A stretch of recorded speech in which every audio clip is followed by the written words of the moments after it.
We're back after KT versus Afreeca game 2. They went for a different comp this time. So, not like the typical LCK style comp, they both went for Akali and Echo, a very assassinating champions that can commit into the backline. However, Keen pulled off better group up and also better teleports, so Afreeca managed to get this win. Bittori wants to focus on the support picks here because Yuumi, Senna, both guarantees the extra heal for survive. And also for a sustained fight, it adds more utility and more HP. So whenever we had a fight, it was a little bit extended than usual. And also J4, once again, was the key card for game number 2. J4 was able to go in to find the carries in the backline. So it was a huge pressure for the KT players. However, Olaf was not able to reach out to the carry members on the side of Afreeca. So it was not really easy to see what the points are for their comps, but in the end we just realized that, well, Afreeca's comp was more solid and stronger. I mean, as you mentioned, grouping up, speed really mattered in every fight. Even though Echo was winning lane and on the mid lane, actually, the way they utilized the TP was different, and Afreeca was faster to gather up their members, and they won this huge fight over here.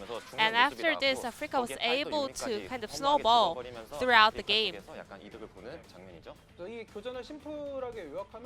To put it simple, while Echo was pushing lane, Victor rather just TP to the fight. He TP'd right into the middle of the ward, so they were able to pick up all the KT members while Echo was just pushing the wave. Well, KT did manage to gain a little bit of momentum. They had this accident at the Baron's Pit. I mean, maybe Mordekaiser didn't really need to stand that up front, getting all the skill shots. KT was going for the Baron's burst, so KT or Ray should rather just stay inside, dip inside the Baron's pit and burst down the Baron, and then win the upcoming fight. However, as Afreeca members were trying to collapse on them, well, Mordekaiser, weirdly enough, he just walked toward the enemies and got CC'd and just melted down. So that was more like a decide mistake coming out of KT players. And Afreeca, on their side, they managed to execute a very hard comp.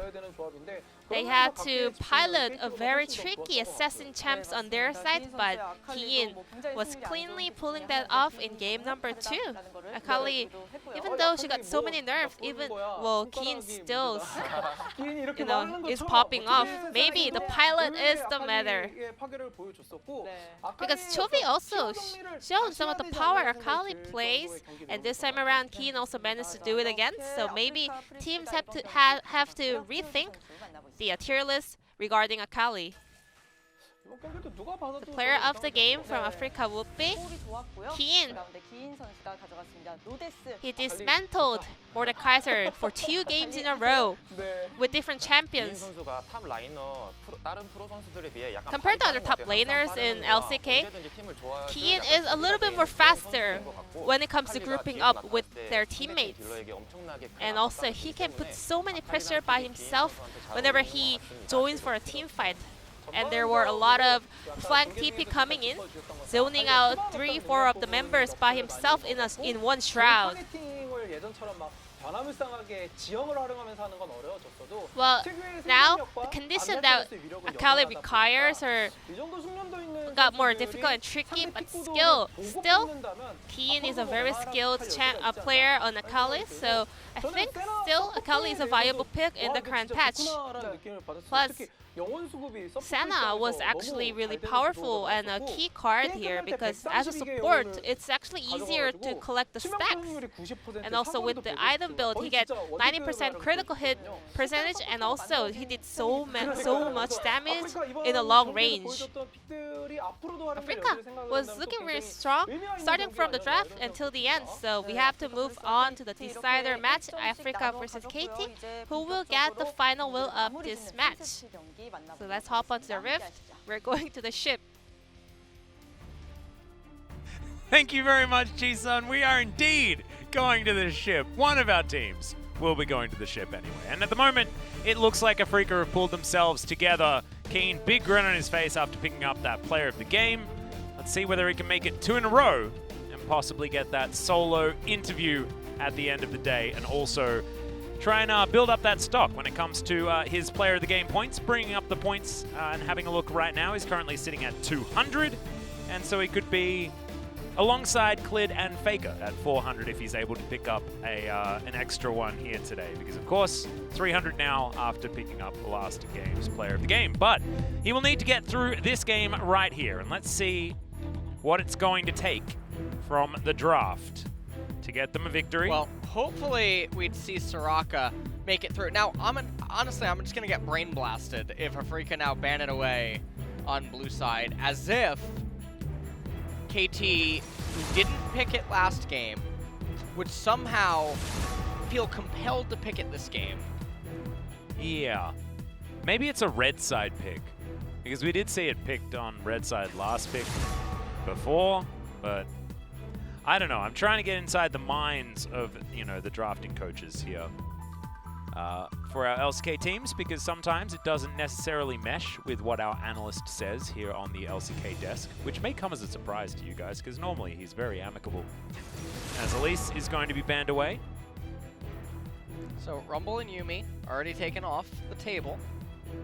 A little bit surprising about the Rumble, but we shall see what ends up going on next, as... Well, we're looking for a first pick of Aphelios on Afreeca's side.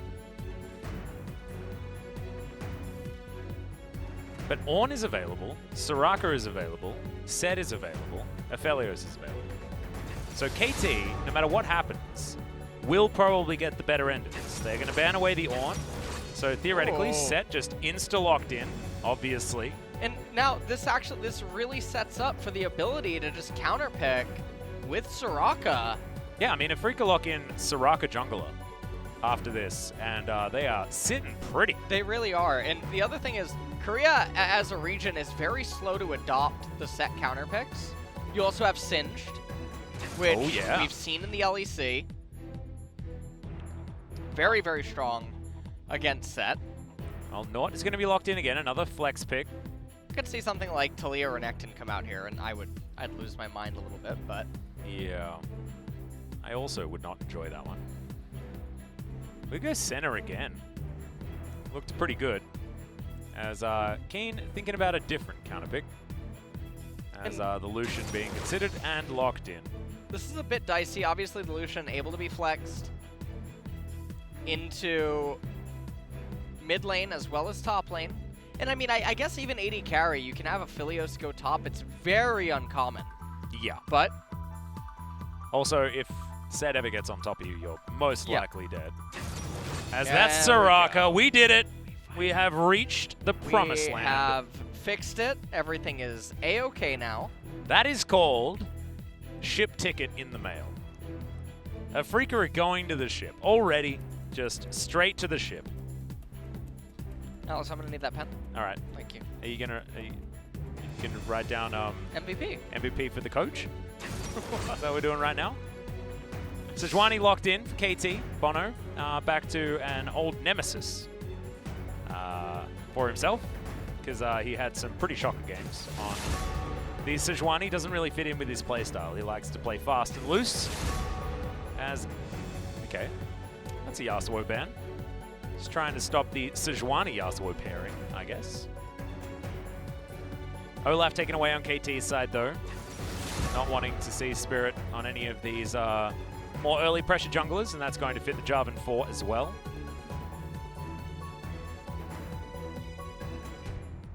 As Yasuo taken away and will be augmented by another ban in a moment. Afreeca thinking thinking about what they want to take away. 80 carries could be pinched here, in theory. And, I mean, with MF already having been banned, there's not really anything that gives Aphelios too much fear as, okay, I guess they're gonna ban away Aurelia. That's a very old combo, Aurelia Sejuani. Oh, yeah. It's a very, very old one, as now Vayne is being hovered, and that strike. Okay, that's Kaisa. Kaisa. Now, the thing about Kaisa is generally she wants to get into the backline and shred them, and then try to make her way out with her mobility. The problem is that with the Soraka, she's not going to have the way to do that and get the backline access, and the way that Afreeca has drafted their comp thus far, Kaisa doesn't have the ability to shred up the front line either. So very surprising. Afreeca now taking Braum. Yeah, Braum going to be the choice for Jelly. And now where is Soraka going? Because now is a time to pick a solo laner, most likely.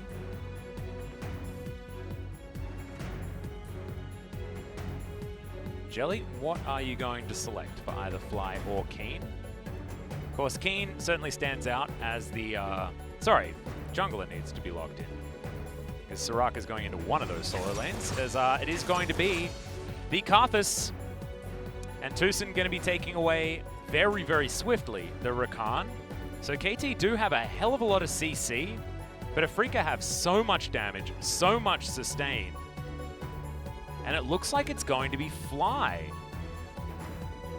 that's likely taking this Soraka. You can see the barrier is locked down on top of him. See whether Fly is going to be taking said Soraka to the top lane and Keen's just going to be playing in mid up against the Nautilus? It's actually very surprising. Now, obviously, Keen, he has the cleanse selected. And yeah, we're going to have Fly in the mid lane here against the Nautilus.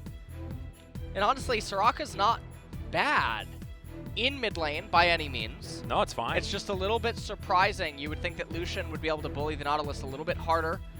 And Soraka, it's not even a contest against Set up in top lane, as both the coaches now walk off the stage. I do love what the team composition does, though, because having Requiem and Wish at the same time is just... It is a net difference of like 1,000. It is so much health swing one way or the other, so... Both ways. Well, actually, yes. It's a seesaw. One way and the other. Ooh. Yeah. Is what what goes I meant up to say. must come down. Yeah, one of those things. Something about gravity. Galileo. Something. Galilee? Yeah. Okay, Yeah. cool. Cool, that's all right. Just quoting you, I guess. All right, thank you. But KT's composition does certainly do some things. You know, it does have a lot of lockdown, a lot of CC, a lot of control. But I just don't know whether they'll have the answers against just the raw stats that is going to be provided by this Afreeca comp. Because you can lock down a Karthus all you want, and then he dies, and then he still presses R. And the other thing is the way that Afreeca have their... Oh! Wait, what? So Fly has already been switched towards top. Yeah, I'm not sure why observers assume that that is what is going to occur here.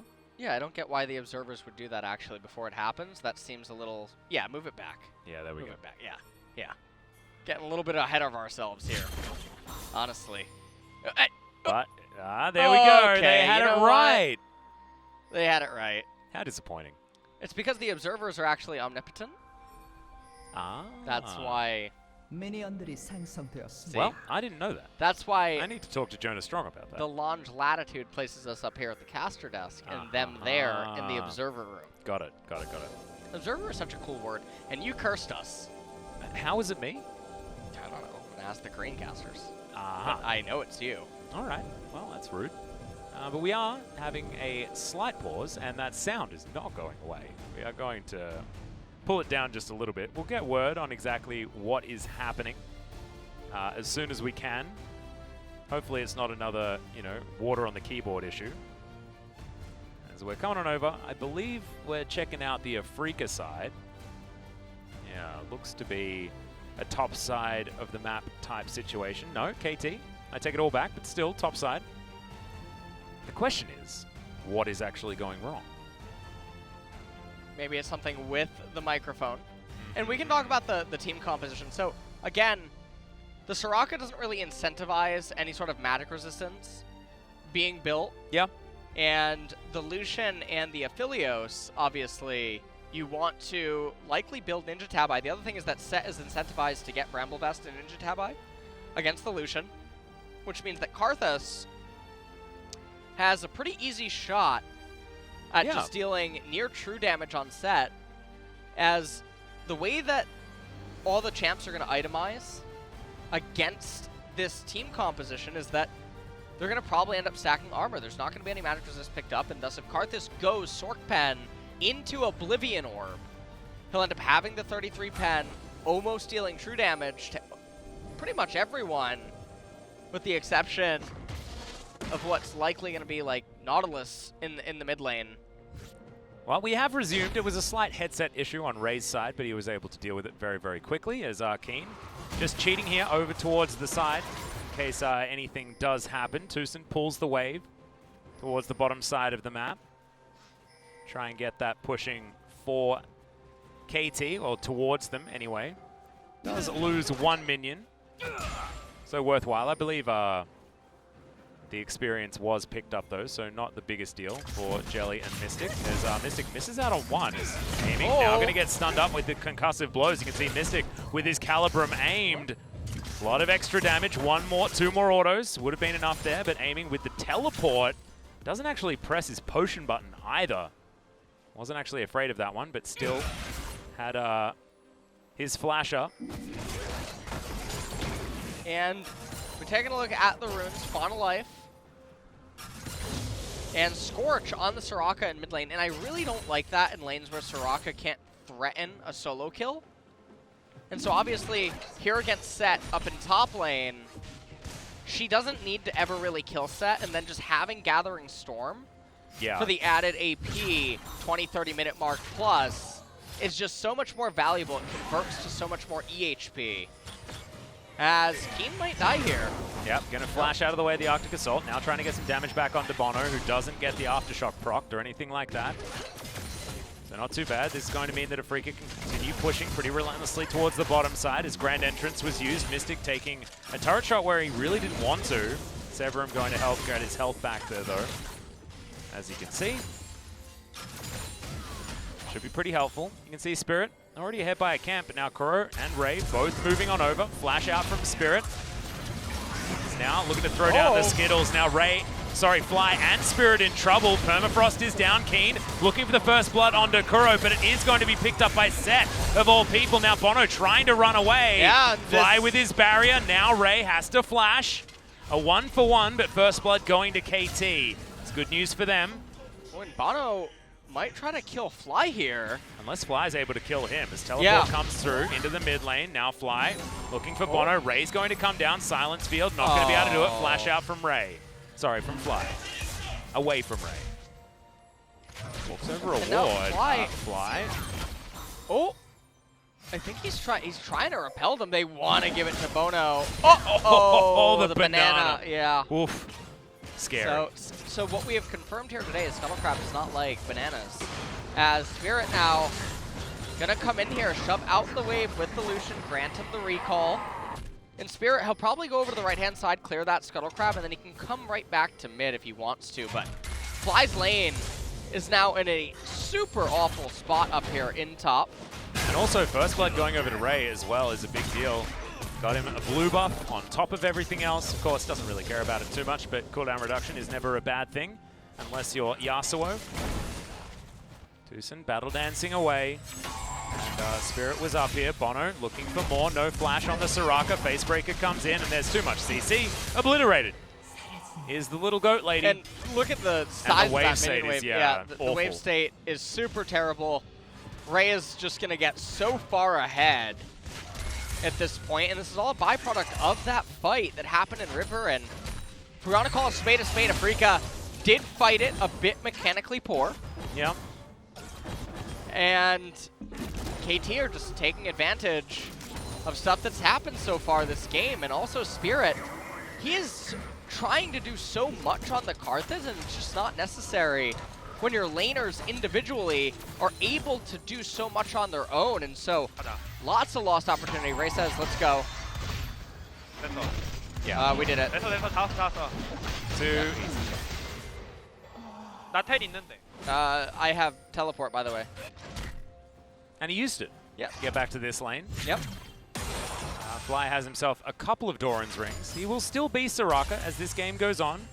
But Ray's just going to be able to walk up and face break him a whole lot more often than Fly would like him to be able to. And it's actually a little bit surprising to see that Ray doesn't try to pick up tier 2 boots.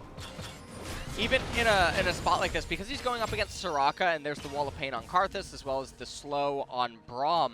I don't even think I wouldn't mind moves of swiftness. I know that sounds very strange. With an Executioner's falling. Whoa, okay.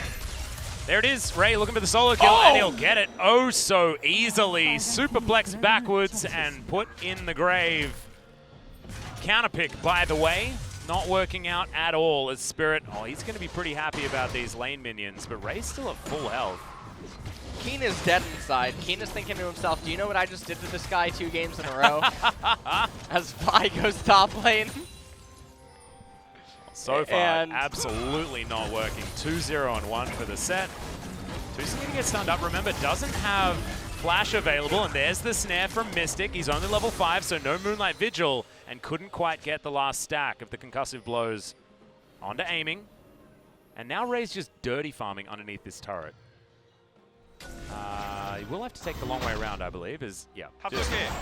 Walk up, face breaker. Top solo kill. You know what that feels like when Set lands the W that executes you? Did you ever play Mortal Kombat and it used to do the cutscenes when it would break your bones? Fatality?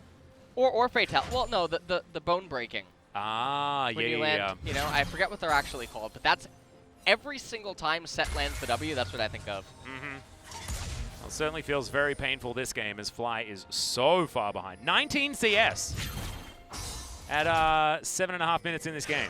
There's a reason why they left Soraka available for such a long time, guys. I figured it out.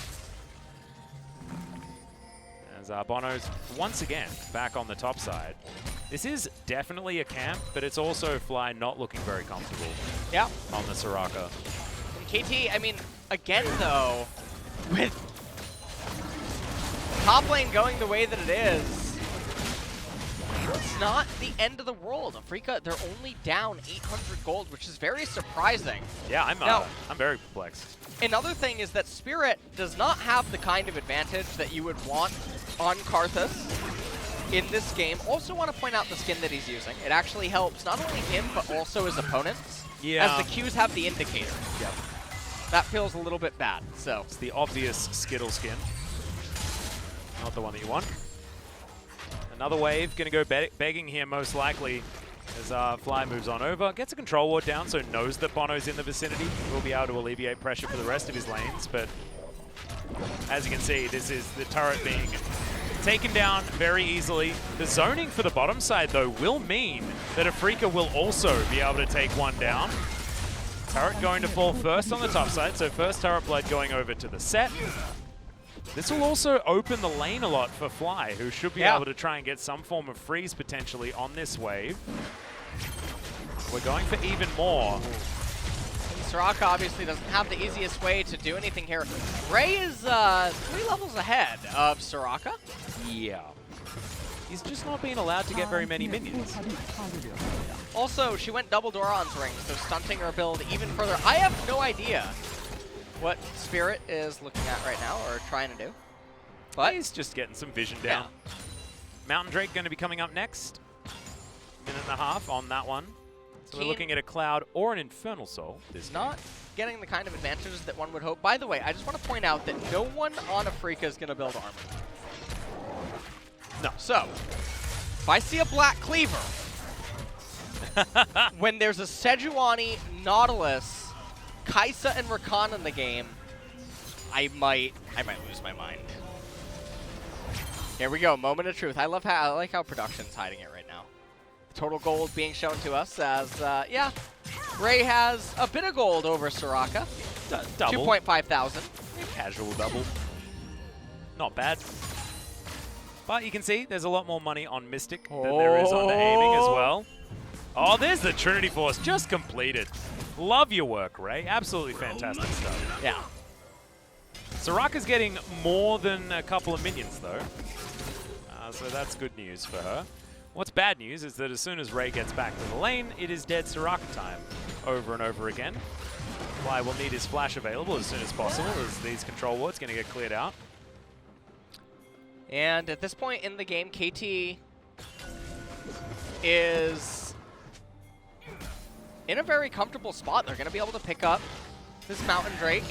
And then if you're a KT fan, you probably really want to get an Infernal, not a Cloud Soul.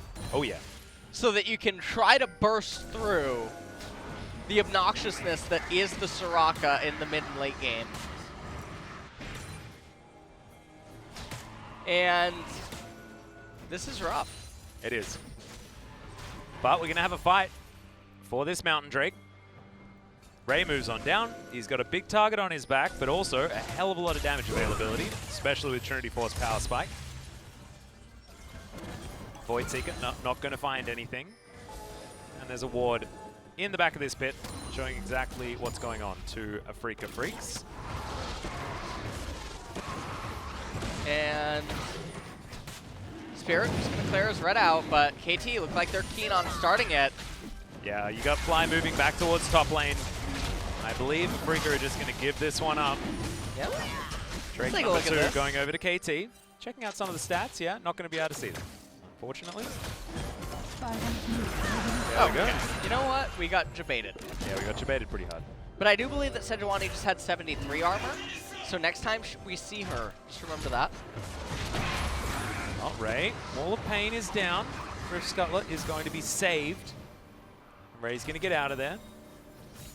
Spirit, sorry, Fly going to help Spirit.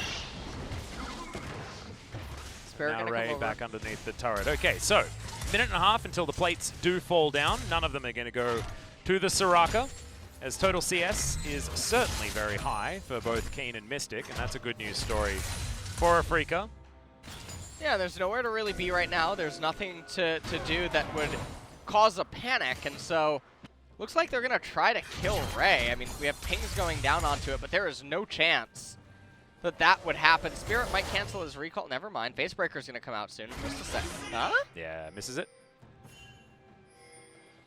How did that miss? Well, it didn't look in range to me. Really? I thought that it did. Okay. What is the collective thing? Yeah, Are you aware? collective, if you could let us know. There's a lot of question marks. Ray kick W is what they think. All right. That's pretty much the understandable response. I'm having a lot of difficulty translating what that can mean at certain points. I do think that it's just a language that we can't quite decipher, and well, if we could, we'd probably is the know for a about reason. faster than light travel Yeah. and things of that nature, Yeah. but not really able to do that. The collective just hasn't told us about the faster than light travel just yet. True. This turret is going to go down. Kuro getting chunked by the culling, but Keen doesn't actually find as many of the shots as he's really looking for. And Jelly just face first into this one. Teleport comes through. Ray gets himself over there, but the Wall of Pain is going to slow their response down. Mystic and Jelly desperately trying to get out of there, though. There's the flash in. Great double knock up from Tucson, as Mystic's already flashed out. Requiem did a lot of work, but look at the haymaker damage. That was disgusting. And Keen just got the hell out of there. He's like, nope, there is no way that I'm answering this one. Fly, interestingly enough, didn't even utilize the Soraka R there. I actually don't mind that because, to be honest, there was no way that they were getting out. And so, for anyone that's wondering, why doesn't Fly use Wish there? It's obviously because even if he does use it, all that it's going to do is put it on cooldown.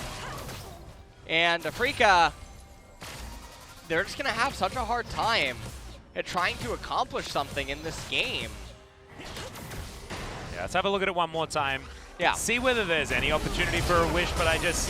No. After this happens, there's just no world where a Wish can come out. Even if he raises their HP, Spirit's not able to get there and do anything. And that's just 5 members of KT being in the right place at the right time. 2,000 gold lead for them. Now, Cloud Drake does give a bit of breathing room to Afreeca. It means that it's not the most impactful soul, They'd probably really like it though. Gives Fly a lot of movement speed after the Wish is thrown out. Allows you to disengage a whole lot better.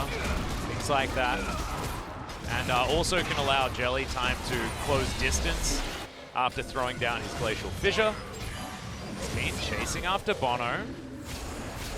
Doesn't have the culling available, not even going to bother using it, as Bono is down about a level and a half, I believe, to Spirit.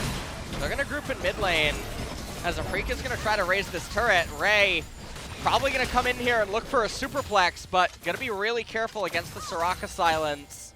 Yeah, a bit of a solo lane pincer maneuver being put into the works there potentially for KT, but Keen going to jump onto Kuro. He's got his Blade of the Ruined King done. We'll see where he goes after that, whether it's Essence Reaver or the Black Cleaver first.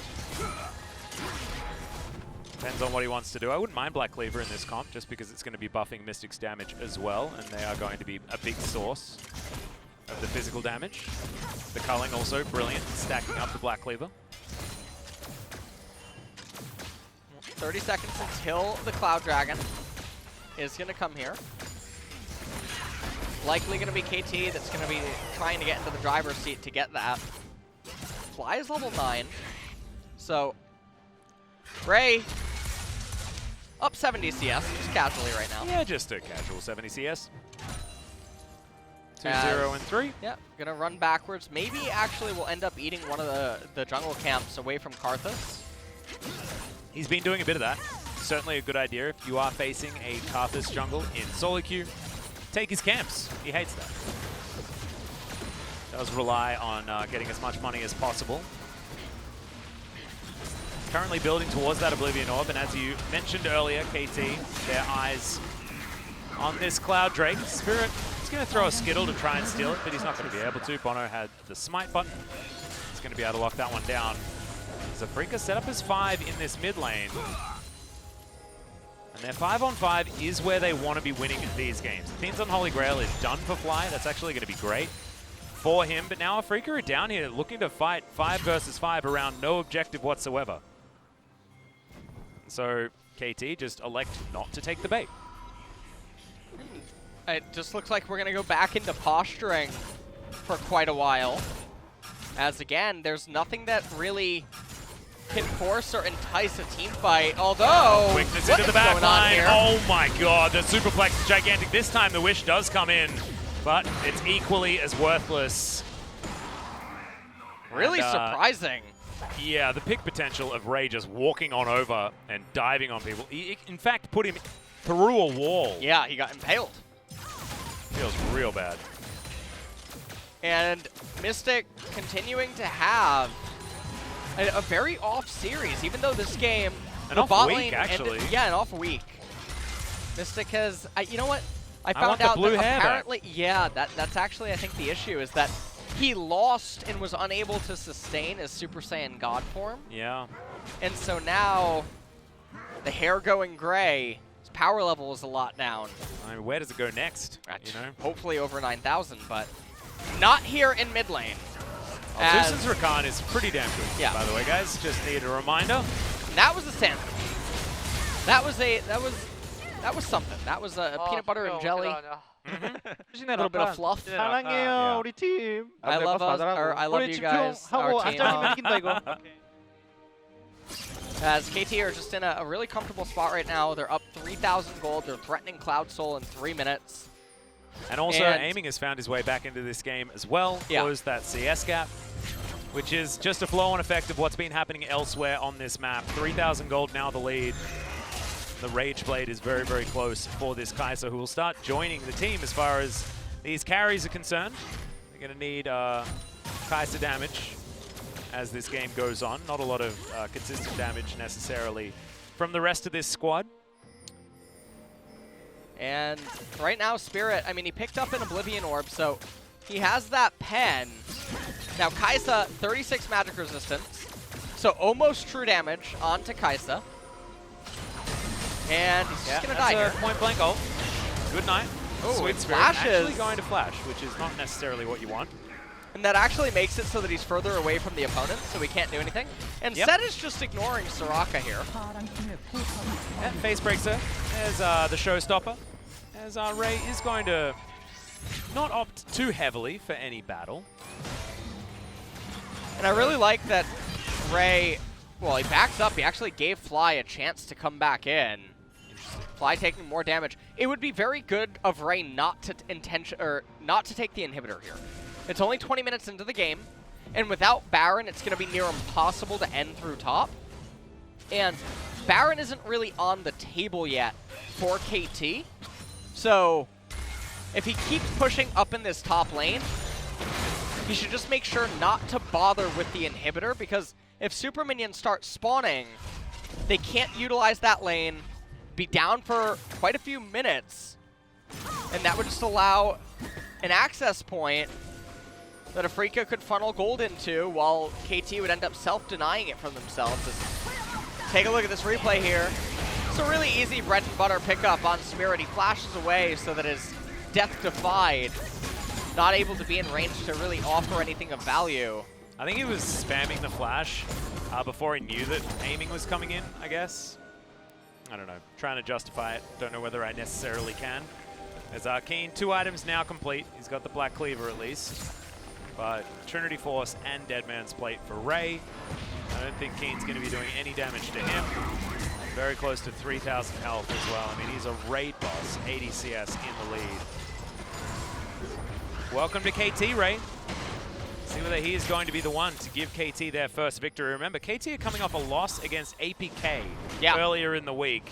This would be gigantic for a momentum boost for this team. I wrote earlier on Twitter Atlas this would be the day of upsets. Well, I mean, if KT wins, you can't really define an upset any better than that. Checking out the goal difference, it's been KT, KT, KT so far. We'll see what ends up happening. Well, Blade of the Ruined King going to lock down Ray for the moment. Culling going to fly in. Haymaker, gigantic shield. So Ray is absolutely fine. Only 308 true damage. Yeah, that's, could be better. Not impressed yet. Not impressed, really, as this is going to be it. This is going to be the do or die. And what a sandwich yet again! Tucson dives in, ignores Keen completely, and he's able to get out of there, but Mystic's going to grab the first one, yeah. Soraka getting the work done, and now it's the turnaround. The team comp ringing true for Afreeca Freecs. Oh man, I thought Tucson was going to be able to do that one, but he's just not able to. He survives the Requiem. That's about the best news that they could get. They deny the Cloud Soul, and it's only 3,000 gold. LS, as I think maybe we were getting excited a little bit too soon. And just take a look at this, Afreeca. They managed to hold a Phalanx, Mystic, and Fly, and Keen all in the backline. This is the perfect formation for a team fight. And the Moonlight Vigil was just insane. And everyone Karthus, was stacked on top of each other. Honestly, the Emperor Palpatine laugh on Karthus really just seals in the flavor here as the Requiem comes out. Spirit, he built the Fabled. Oh yes. No, he needs the book. He needs that. He built the book. For Tucson's passive. All right. You really can't allow that to go through there. LS is thinking about leaving, but don't worry. I'll stay with you guys. See this one through. As 2,500 gold is going to be the lead. Ray is still massive. Yeah. About as big as he can possibly be, but how relevant is that going to be if he can't get onto Fly and eliminate him before he can press his R button? Because that R button has been a really big problem in that last fight, at least. Ardent Sensor getting closer as well, and double Ardent Sensor targets. Oh, triple, actually, as Spirit would really like it as well. Keen and Mystic will be doing so much damage after a Wish. Yeah, they're going to slow down Bono. Tucson thinking about getting an opportunity to fly in here. Stand behind me, gets Jelly out of there as Kuro. For a flank set, moving on towards the mid lane as aiming could follow up at any point with the Killer Instinct. And this honestly just feels very scary. KT, if they botch one more fight, Afreeca is going to be in a very big driver's seat. And this is really nice to see. As a team composition like this, this is actually a pretty bread and butter example of a draft. just ending up coming together. How often do you get a 3-level advantage in top lane, 80+ CS gap, all the turret plates? On a champion that is quite busted on this patch. You know, Zed is still very strong. Yes, he has slightly less health regen passively, but like otherwise, he's still very strong. Keeping up with the Karthus as well, you get all of the dragons and then somehow still can't win the team fight. Yeah, it's like maybe there's something else in this game other than player skill that's leading towards teams having an advantage. That, you know what? I don't quite know what that could possibly be. But it's worth looking into. I think that we should probably get our researchers and scientists on it right away. The difficulty on KT right now to find openings on Afreeca's team composition is actually way harder than it is for Afreeca to pilot a defense. Oh, yeah. At this stage of the game anyway. So this is where things get very scary. KT's ask is so much higher than that of Afreeca's. Well, there's the face breaker, and aiming is going to follow up. Pop goes the Lucian.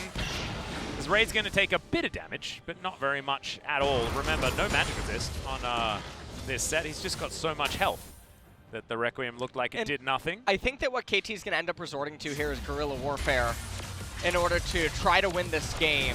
They can do these things with having Kai'Sa shadow the set and then trying to get pickoffs. Well, they are able to make that work there as Ray face breaks some minions. Skittles come in, and that's a teleport as we're going straight to this Baron. As soon as Spirit moved down for those red dots, they started instantly. Set gonna teleport in as well. Mystic, Fly, and Jelly are all here. Half the health bar on the Baron, but it's going down very quickly. Remember, Kai'Sa tears through it as Tucson looking for the quickness. They find Mystic, the QSS already used. Golden is Jelly buying so much time, and now the Phalanx has been rebuilt, and they're flashing away from this Afreeca comp.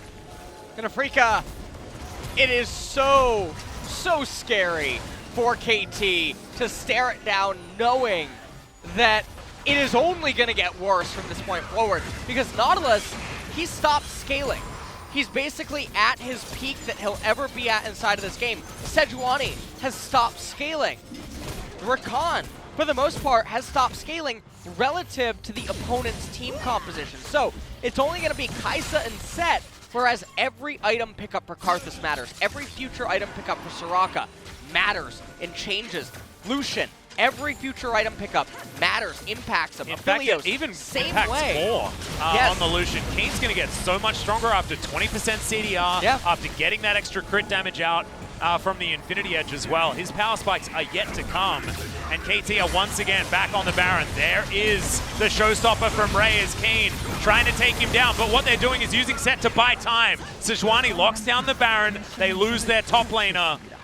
But Afreeca, their defense is certainly going to be strong. That minion wave crashing down on the inhibitor is potentially a problem for Afreeca. And now Jelly backing on a ward also could be an issue, but he throws down a control ward, spots that one out, and now Spirit is going to pick up this big wave of minions. As the Karthus, he can affect these team fights without necessarily being there with his Requiem, so I like sending him back. So we've got a Zeal on top of everything here for Mystic, looking for those 3 items to start this one off. This is very scary right now for KT. They finally picked up an Executioner's Calling as well as a Bramble Vest on the set. They're trying to think of, what can I do in order to try to beat this life and death duo that is the Karthus Soraka. It is such a swing in HP for both parties that it makes it very deceptive and difficult. Yeah, it's hard to know who's winning a team fight until both the Requiem and the Wish have been utilized. Well, this should be Cloud Soul, just delivered to KT. They have everything. The neutrals belong to KT, but it still doesn't feel like they can win a straight-up team fight. As Tucson just moves straight into the Baron. They knew that Set was just sacrificing himself, and he had such a high health bar that it did take them too long to kill him. The thing here is that even though KT have the Baron, even though now they have the Cloud Soul, it's still a really scary spot because they know that they can't fight Afreeca straight up. So, congratulations, you have the Baron, you can buff the minions, you can't push, because if you end up pushing, a team fight's gonna break out. And that's why you see the Nautilus running up to top lane, you have Set in bottom lane. They're gonna have to try to do guerrilla warfare to win this game, because they know that, yeah, we got Baron, but realistically all that did is deny Afreeca the opportunity to get it. They get the Cloud Soul, which, interestingly enough, if you're Afreeca, you probably want them to take, because then it causes Elder to spawn. And that's going to be what you're wanting to fight around. Afreeca wanting to force KT into another 5v5 situation. Spirit taking a fair bit of damage there as Aiming looking to try and take him down, but now Killer Instinct is on cooldown. But basically free, remember, Fly exists, and he will be able to buff up Spirit very, very easily. Kuro up towards the top side, looking to split push, remember, no inhibitor turret is there, and now is the time where you will want to be taking these inhibitors, as, like you were talking about, guerrilla warfare or just split push tactics going to be utilized. Tucson and Bono looking for a flank. Mystic puts himself right in amongst it. Control ward does go down. Keen thinking that he's okay in this 1v1, but Kuro's just going to comfortably take down the inhibitor. Right now, this is a pretty basic 1-3-1. And then after is available. Yeah, when the pushing is going to stop, they're going to end up having to just play around Fog of War and Vision Control, as well as just trying to shadow champions with the Kai'Sa. They got to be really careful not to take a reckless team fight. They are walking on a razor's edge right now. Well, Bono throws out the ultimate, but lands it onto Jelly. Not entirely sure what that Glacial Prison was meant to do. As Void Staff is done for Spirit. He's got all the flat pen and the percent pen that you can get. Now looking for a Rabadon's Death Cap most likely as the next item. Remember, guys, it looks like KT are in the lead. They're 5,000 gold ahead. Everything looks okay. They've got a Cloud Soul. All the dragons, one dragon, went over to Afreeca. But this is still a game where KT are going to struggle to win a straight-up team fight. And we see the experience points. Afreeca, only Keen is really sitting there, sitting comfortable. Aiming's huge, by the way. Aiming is extremely big. On that Kai'Sa, has the Executioners. We'll see if he completes into the Moral Reminder. There's also, like, Tucson has his Ardent Sense as well. And I think we're going to see a Morello Nautilus. So, yeah. So let that do for you. I mean, to be perfectly honest, they do need a Morello. It's just whether Nautilus is actually going to be able to apply it to anyone, which is going to be the question. should have just gotten it. No, we should have had the classic Sangyun decision, which is Morellonomicon Kai'Sa. Do you remember when he did that? Do you remember the feeling that it gave you? Morellonomicon Kai'Sa? Yeah, that was very sad. That was when Sanity was initially lost. Yeah. That's actually when I lost it and I never got it back. Yeah. Now I'm losing Sanity. Yeah, that's why you want to get to the ship, because you think that might be where it Right. went. I think that it might be at the ship, because there I can look at a champ. Yeah. Yeah. I mean, because all that they do at the ship is win. Yeah. Yeah. Just listen to the intro next time, Atlas, Yeah. honestly. No, I was listening. I understood. I was just trying to explain it to the viewers, you know? Do you know where the ship is? Though. Well, I assume it's in the Caribbean somewhere. Lost ship. Lost ship? Oh, no. It's a disaster. Is it the Black Pearl? Do we need to get the compass? Legend has it that whenever it comes by... You can find its location in the Forbidden Book. In the Forbidden Book.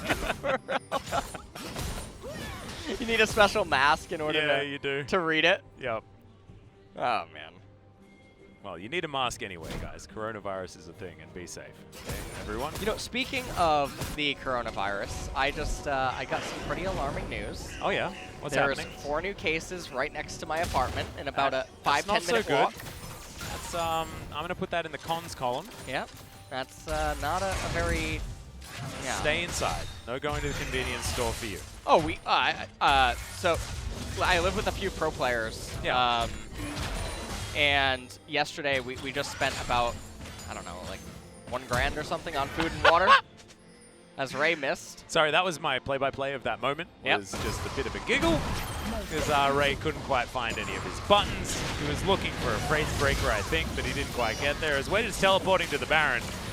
Afreeca, I believe they do have vision availability there, and they do throw it down. Yeah, and they're just trying to shred through it as fast as they possibly can. Elder coming up at 25. They're going for the turn, though. As you can see, the wish does go out as Keen trying to solo down Ray. They don't have him in this team fight. As Spirit's going to go down first. It's exactly what they want, as Kuro does manage to land the stopwatch, but it's not going to be enough. And now Keen looking for Ray.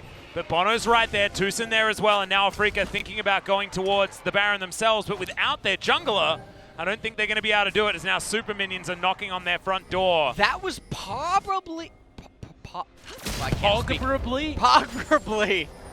best case scenario that KT could hope for. Now, a little bit surprising is Afreeca, they're actually choosing to contest them at this Baron rather than run to the Elder. Well, Tucson is going to make his way in. That's going to make it a 4 versus 3 as Fly is going to get jumped on with the showstopper. Aiming, darting around this fight. Gigantic. They did it. Triple kill already. And now Keen, will he just be victim of the Quadra is the question, because now there is an open archway allowing KT to get forward here. There's the grand entrance. Tucson finishes it off as once again, from Death Realm to Death Chamber, Spirit can't do anything. One Nexus turret already dead. This inhibitor gonna have to be taken down for the second time, but KT will find their first victory in 2020 LCK, and it's against the Afreeca Freecs. 3 members getting revenge against their former squad in Kuro, Aiming, and Tucson. And oh man, hurrah, you can see Acorn as well feeling so pleased that they're finally able to get a 1 in that column. And very nice relief on the side of KT. They're probably feeling very good after that game.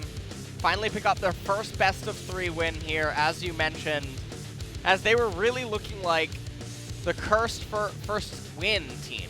Yeah. As probably a bit of shock right now on the side of Afreeca. And the life and death duo of Soraka and Karthus ended up getting dismantled at the very end with a really nice collapse onto it, but we saw the power of that team composition, able to lift them. And just remember, guys, like the jaws of life, honestly. To be fair, like, this composition should never have been that far behind, ever. No. Right? Like, it is so unnatural. The Soraka lane should have won, right? And then you should be able to snowball it from there. And honestly, there shouldn't have been a way in for KT, but the way KT navigated the early game was just fantastic. And then it just showed that the composition itself was very strong, which is why it felt so close towards the later stages. And then KT played it out as best as they possibly could. I don't know who to give the MVP to here, and I have a lot of reasons as to why. I mean, there were a lot of good players in that game. I mean, I think Tucson deserves a mention. Yeah, I want to see Ray, the last of course, team fight, because Ray, as far ahead as he ended up getting, a lot of it was the byproduct off of that opening, and then he followed through with it. Yeah. But then there were some itemization issues that he ended up doing, as well as...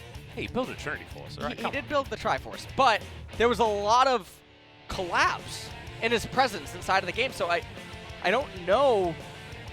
I mean, Aiming really also played really well. Managed to get himself out of a hole of his bottom lane experience. Couldn't quite justify it after... Do I give it to Tucson? Yeah, I mean, I thought Tucson probably deserved it second best. I gave mine to Ray. I think he did so much in critical moments that ended up saying, I'm gonna give it to Tucson. I'm just gonna pass it up here. Yeah. And hopefully that one can be taken away and our vote can be counted. Did eventually get that one in there, but yeah, congratulations to KT. Their first win here in the LCK for Spring 2020. Not something that we're used to saying about KT Rolster. No. They're normally able to get one before week 3, but at the very end of the week, they're able to sneak one by. So picking up one win against Afreeca as well is a big deal for this team. So whether that means that momentum's now going to be with them, because the names on this team are good, right? Yeah. Like, we've got Kuro, we've got Tucson, like players that we've been touting as some of the best in the league for a really long time. I mean, I know Kuro spent a year off, but you know, sort of getting more aggression over in China, but I wasn't expecting to be talking about them as the team that just lost to APK. Yeah. And so very impressive for APK to be able to pick up the win, but also I'm glad that KT finally gets themselves one here, as we're going to go check out some of the highlights from this match and from the last game. More importantly, is we're going to see Soraka dying a whole bunch of times. I really hope that I don't see these highlights and then regret my Tushin decision.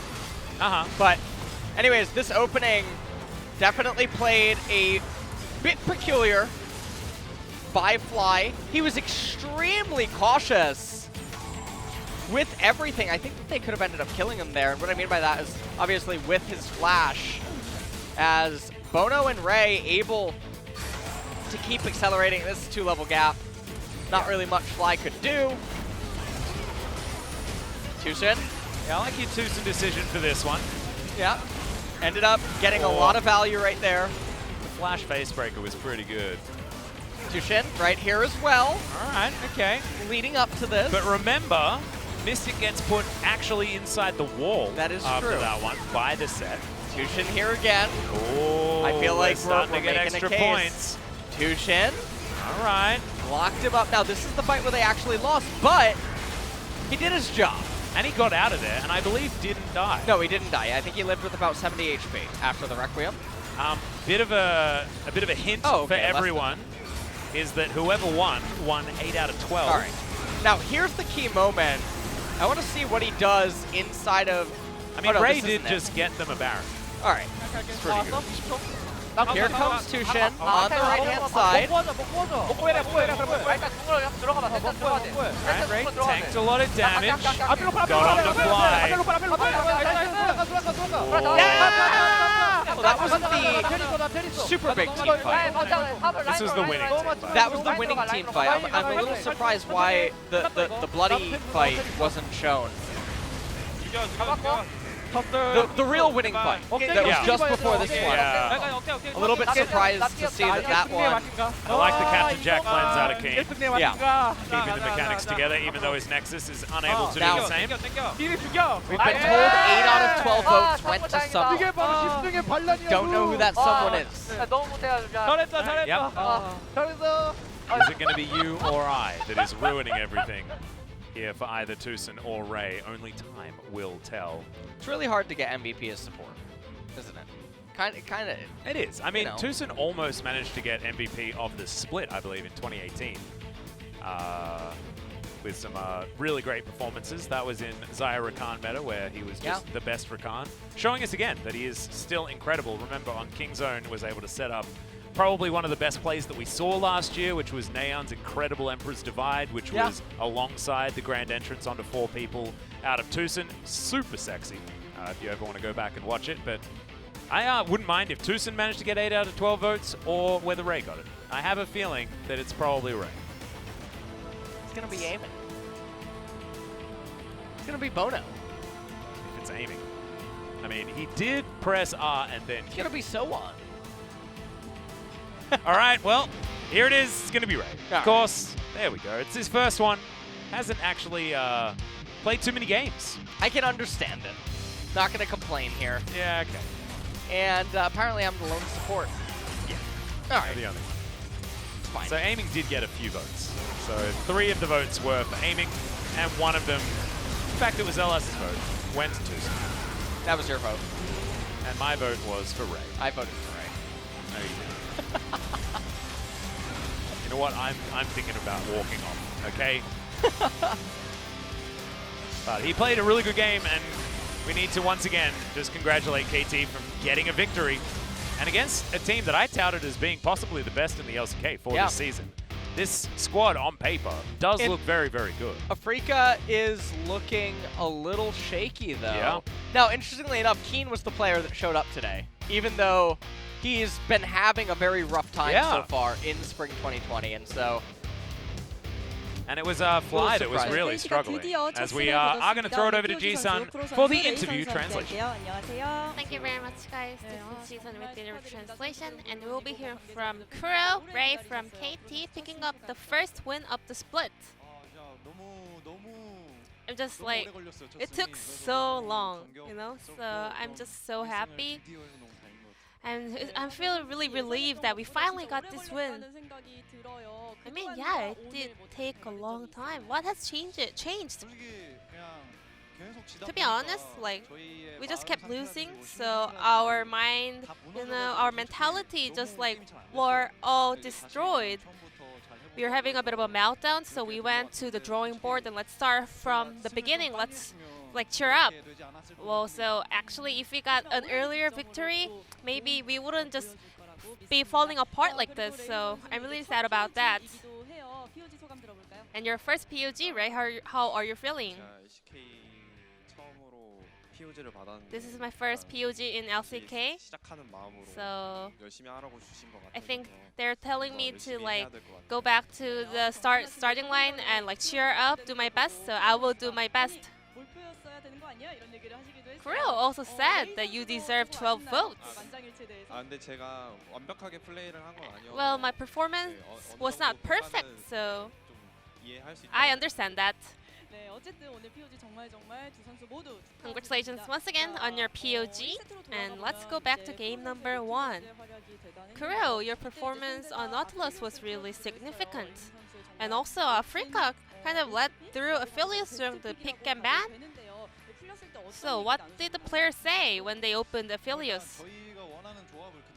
So we were able to get the comp we really wanted, so we thought it was a like guaranteed victory, so we just said let's go slowly and let's just not make mistakes. And you were really good at opening fights in game number 1, so let's take a look at the replay. So you guys picked up the dragon. So were you having your eyes on sets? I mean, like, just one CC will guarantee a kill because we have such a strong chain CC. So I just like tried my hook and we got set over there, so we were able to take down Keen. And game number 3, Set was popping off. You also got a solo kill. We were seeing a lot of Soraka versus Set matchup, so were you prepared for that earlier? Set versus Soraka? Well, in terms of stats, Soraka has a winning matchup, but I personally think that Set has a winning matchup because top Soraka goes for a barrier a lot because she has to survive a turret dive. But Set, I mean, Soraka has to utilize that, so we also wanted to pull Soraka to side lanes because she doesn't have TP.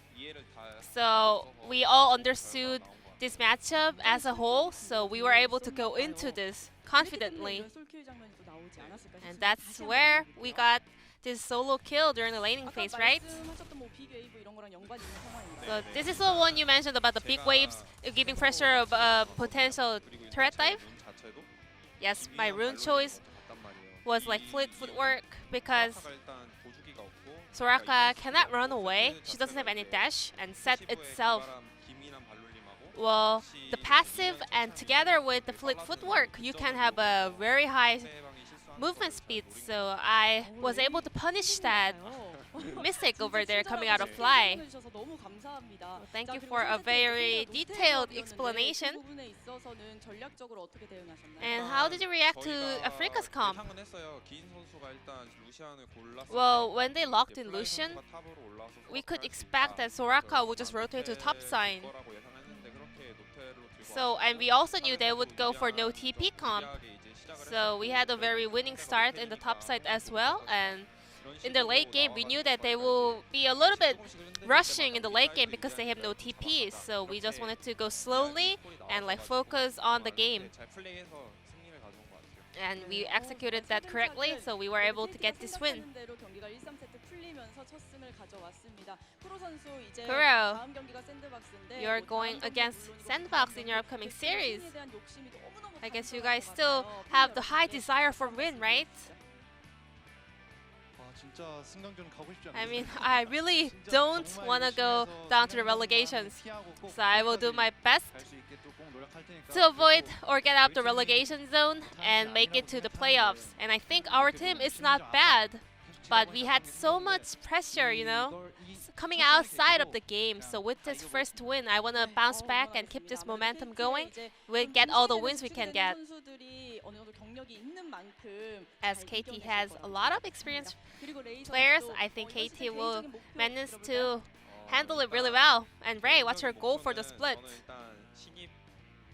I'm a newcomer to LCK, newcomer top laner in LCK.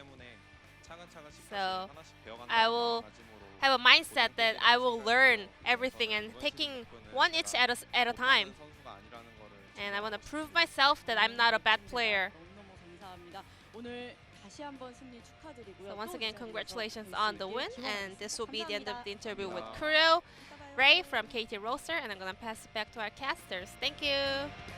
Thank you so much, Ji-sun, as usual, for the interview translation. Great to hear from the two players that came back from China last year and have now picked up back-to-back MVPs in their first victory in the LCK. Took them a long time on KT's side, and they're still in 10th place. However, they've got a number, and that's good. Now, this makes things a little bit spicy for the next matchup that we're going to have coming up here tonight, which is Damwon versus Sandbox, as it means that Damwon could get to 4th. Yeah, they could get into 4th place. Yeah, if that's a 2-0 in favor of Damwon, they can get there. Of course, Sandbox, oh man, they've had some real rough times in the last few matches. This is the day of upsets. Don't forget that means that theoretically Sandbox needs a win. No, right? Damwon's going to win. Oh. Yeah. So if it's the day of upsets, then the upset is if there isn't an upset. Right? A little smart you are. Yeah, there we go. You're a little smart, though. Thank you. And we're going to have a little break. When we get back, it is going to be Damwon versus Sandbox, the two teams that qualified the beginning of last year. We'll see you there in about 30 minutes.